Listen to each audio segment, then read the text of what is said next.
Top 4க்கு வந்துரும்.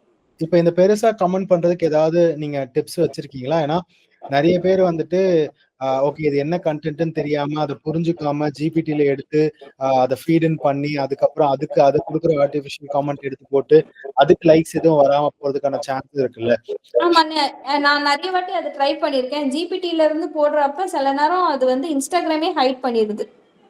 So GPT கமெண்டிங்க்கு மட்டும் GPT நான் யூஸே பண்ண மாட்டேன். மேபி இப்போ ரொம்ப காம்ப்ளெக்ஸான ஒரு டாபிக் இருக்குன்னா அந்த டாபிக் பத்தி இந்த கிரியேட்டர் பேசியிருக்காங்க, நம்ம என்ன கமெண்ட் பண்ணலாம், அதாவது என்ன கமெண்ட் பண்ணலான்றதை விட எதை பத்தியெல்லாம் இது கீழே கமெண்ட் பண்ணலாம் அப்படின்ற மாதிரி நான் கேட்பேன்.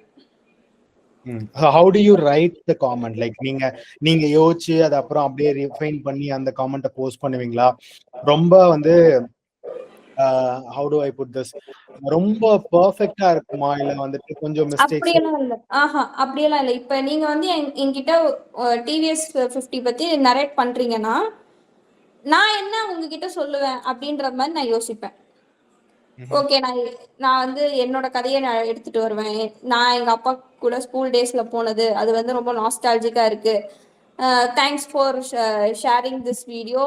This brought me back so many memories of my childhood. இப்படி எனக்கு ரேண்டமா தோணுதா, இதை நான் அப்படியே கொஞ்சம் பாலிஷ் பண்ணி அதை கமெண்டா போடுறது தான் பெரிய கமெண்ட்னாலுமே.